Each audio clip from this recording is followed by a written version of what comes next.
जय श्री राधे कृष्णा।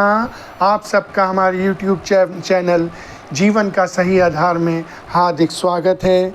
आज हम अपनी एक नई कहानी के साथ आपके समक्ष उपस्थित हुए हैं। इस कहानी का नाम है श्री गोपाल जी बने साक्षी। ये कहानी उड़ीसा में रहने वाले दो ब्रह्म देवताओं की कहानी है, एक वृद्ध और एक युवा। वृद्ध ब्रह्म देवता एक धनी व्यक्ति थे। उन्होंने अपना पूरा जीवन धन कमाने में लगा दिया था। उनके परिवार में उनका एक ज्येष्ठ पुत्र, उनकी पत्नी और उनकी पुत्री थे। जब ब्रह्म देवता वृद्ध हो जाते हैं तो उनके मन में तीर्थ यात्रा करने की इच्छा उत्पन्न होती है, लेकिन वो अकेले तीर्थ यात्रा पर नहीं जा सकते थे, क्योंकि उस ज़माने में तीर्थ यात्रा करना बहुत ही मुश्किल हुआ करता था। उस समय बैलगाड़ी या घोड़ागाड़ी के द्वारा ही यात्रा की जाती थी। अब उनका मन तो था तीर्थ यात्रा पर जाने का, लेकिन वो क्या करें, वो नहीं जा पा रहे थे। उनकी मुलाकात एक युवा ब्रह्म देवता से होती है। युवा ब्रह्म देवता से वो अपनी इच्छा जाहिर करते हैं, लेकिन युवा ब्रह्म देवता जी बहुत निर्धन थे। वो तीर्थ यात्रा पर जाने के योग्य अपने को नहीं समझ रहे थे। तो वृद्ध ब्रह्म देवता जी कहते हैं कि आप घबराइए मत, किसी बात की चिंता मत करिए, बस आप मेरे साथ चलिए। युवा ब्रह्म देवता से जब बार बार वो विनती करते हैं तो वो चलने को तैयार हो जाते हैं। काफ़ी दिनों की यात्रा करने के उपरांत जब वो सभी तीर्थ स्थानों के दर्शन कर लेते हैं तो अंत में वो वृंदावन पहुंचते हैं। वृंदावन में भगवान श्री कृष्ण जी के मंदिर में पहुंचकर उनके महापावन श्री विग्रह के सामने वृद्ध ब्रह्म देवता अपनी इच्छा जाहिर करते हैं। वो कहते हैं युवा ब्रह्म देवता से कि मैं बहुत ही ज़्यादा प्रसन्नचित हूँ आपके साथ यात्रा करके। आपने सभी महापावन मंदिरों के दर्शन मुझे करवाए, मुझे बहुत अच्छा लगा। मैं इसके बदले में आपको कुछ देना चाहता हूँ। युवा ब्रह्म देवता मना कर देते हैं। वो कहते हैं कि मुझे कुछ नहीं चाहिए, आपकी सेवा करने में मुझे भी आनंद मिला। युवा ब्रह्म देवता जी उनसे बार बार यही कहते हैं कि मुझे कुछ नहीं चाहिए, लेकिन वृद्ध ब्रह्म देवता कहते हैं कि मैं अपनी पुत्री का विवाह आपके साथ करना चाहता हूँ। युवा ब्रह्म देवता कहते हैं कि मैं एक निर्धन ब्राह्मण हूँ और आप एक धनी ब्राह्मण हैं, तो हमारा तो कहीं से कहीं तक कोई मेल नहीं है, इसलिए कृपया आप ये बात ना सोचें। लेकिन वो कहाँ खड़े थे? भगवान जी के महापावन श्री विग्रह के सामने। वृद्ध ब्रह्म देवता कहते हैं कि मैं यहाँ पर वचन लेता हूँ कि इस डेट को मैं अपनी पुत्री का विवाह आपके साथ कर दूंगा। अब युवा ब्रह्म देवता कहते हैं कि आपने वचन भगवान के सामने लिया है, यानी साक्षी आपने किसको बनाया है? श्री गोपाल जी को साक्षी बनाया है। आप अपने वचन से पीछे तो नहीं हटेंगे? वो कहते हैं कि नहीं, मैं अपने वचन से पीछे नहीं हटूंगा। फिर उसके बाद अपनी तीर्थ यात्रा पूरी करके वो अपने उड़ीसा में वापस आ जाते हैं। वृद्ध ब्रह्म देवता अपने घर में पहुंचते हैं और अपनी पत्नी, अपनी पुत्री और अपने ज्येष्ठ पुत्र को बुलाते हैं और उनसे ये बात बताते हैं कि मैंने अपनी पुत्री का शुभ विवाह युवा ब्रह्म देवता के साथ पक्का कर दिया है और इस डेट को वो बारात लेकर आएंगे। अब पत्नी कहती है कि तुम्हें इतनी भी अकल नहीं है कि वो एक निर्धन ब्राह्मण है, वो हमारी बेटी को क्या खिलाएगा? तुम जो है ऐसे ही क्या करके आ गए, रिश्ता पक्का, रिश्ता बराबरी में होता है। अब ज्येष्ठ पुत्र भी गुस्सा करता है, लेकिन पुत्री अपने पिता के साथ थी, क्योंकि वो जानती थी कि युवा ब्रह्म देवता बहुत सुंदर और बहुत अच्छे आचरण वाले हैं, वो भगवान में आस्था रखने वाले हैं। तो वो पुत्री तो कहती है कि मुझे विवाह मंजूर है, लेकिन पत्नी और बेटा तैयार नहीं हो रहे थे। पत्नी कहती है कि अगर आपने मेरी बेटी का विवाह उस निर्धन ब्रह्मा से किया तो मैं अपनी जान दे दूंगी। अब वृद्ध ब्रह्मा देवता घबरा जाते हैं क्योंकि वो अपनी पत्नी से बहुत प्यार करते थे। अब क्या होता है कि वो दिन समीप आ रहे थे शादी के। युवा ब्रह्मा देवता ये पता करने के लिए वृद्ध ब्रह्मा देवता जी के घर पे आते हैं कि विवाह की तैयारी शुरू कर दी जाए। तो वृद्ध ब्रह्मा देवता को वो बुलाते हैं, तो वृद्ध ब्रह्मा देवता जी बाहर आते हैं। तो युवा ब्रह्मा देवता जी कहते हैं कि आपने भगवान जी के श्री विग्रह के सामने ये मुझसे वादा किया था कि इस डेट को मैं अपनी पुत्री का विवाह तुम्हारे साथ करूँगा। वो डेट अब समीप आ रही है। तो वृद्ध ब्रह्मा देवता चुपचाप रहते हैं। वो कहते हैं कि आप कुछ नहीं कह रहे, क्या आप अपना वचन भूल गए?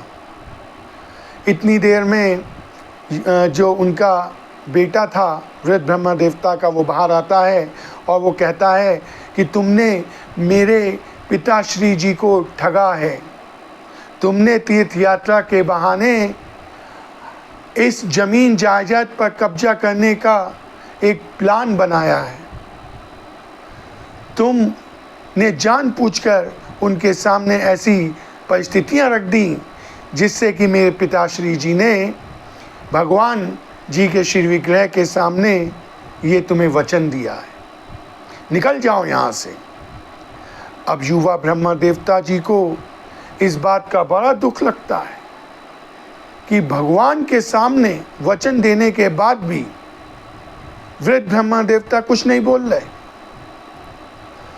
इतनी देर में जब बहुत ज़्यादा कहासुनी हो जाती है तो सबके सब गांव वाले भी इकट्ठे हो जाते हैं और एक पंचायत बैठती है। उस पंचायत में पंच चुने जाते हैं और उन्हें फैसला सुनाना था। दोनों पक्ष अपनी अपनी बातें रखते हैं।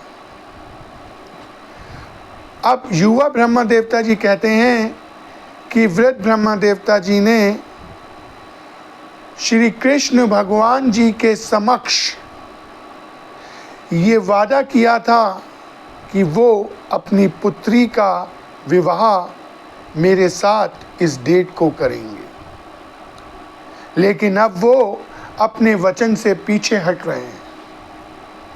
अब सब लोग कहते हैं कि और कोई साक्षी था उस समय? भगवान तो गवाही देने आएंगे नहीं। तो बेटा कहता है अगर कोई साक्षी हो आप दोनों के सिवा और भगवान के सिवा तो उसे सामने लाओ, मैं मान जाऊंगा और अपनी बहन का विवाह तुम्हारे साथ कर दूंगा। जब पुत्र ऐसा कहता है तो युवा ब्रह्मा देवता जी कहते हैं हाँ, अब मैं कुछ दिनों पश्चात आऊँगा और मैं किनके साथ आऊँगा? भगवान के साथ आऊँगा, श्री गोपाल जी के साथ आऊँगा, जिनके समक्ष वृद्ध ब्रह्मा देवता जी ने मुझे वचन दिया था। वो पुनः बहुत दिनों की यात्रा करने के उपरांत वो वृंदावन पहुँचते हैं।